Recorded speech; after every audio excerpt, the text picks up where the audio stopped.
Un matin au lycée, alors que j'étais en train de faire cours, ça devrait pas vous étonner normalement, parce que ça m'arrive de temps en temps. C'est vrai, quand t'es à l'extérieur de ma salle de cours, si tu colles l'oreille contre la porte, t'as pas l'impression qu'on fait cours. On fait des jeux de rôle, on se déplace, on fait du théâtre, on fait des reconstitutions de la guerre. Une année, on a bloqué quasiment toute une classe avec des chaises et des tables pour recréer les barricades. Alors c'était terrible, hein, le CPE est rentré, on l'a pris pour la garde nationale. On lui a acheté une chaise, quoi.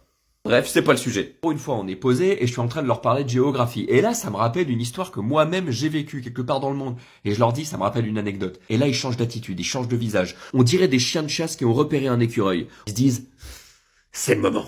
On va arrêter de parler de cette métropolisation de merde. Quand tu parles de n'importe quoi sauf du cours, d'un seul coup, ils deviennent hyper passionnés. Il va nous parler d'autre chose. C'est pas intéressant, mais c'est plus intéressant que la géo.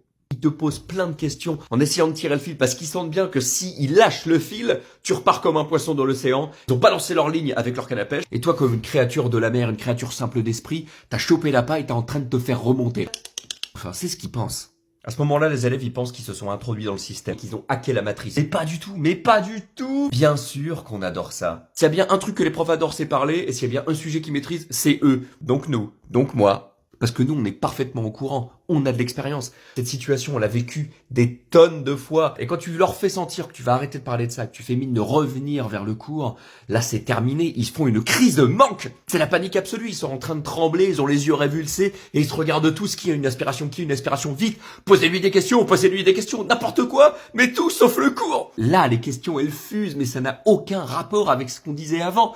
Ils veulent pas te lâcher. Ils tombent au bout de la ligne. Les questions, elles deviennent de plus en plus intimes. Ah bon, vous avez grandi où? D'accord, vous étiez où à l'école? C'est quoi votre groupe sanguin? Mais moi, j'ai la solution. J'ai intégré ces moments-là dans le cours. J'ai prévu le coup parce que j'ai un diaporama spécial anecdote.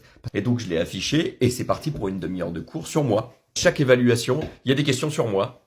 Sur ce, je vous laisse. Je vais aller corriger des évaluations de type dissertation que j'ai données aux premières. Le sujet, mes goûts musicaux de mes 13 à mes 17 ans.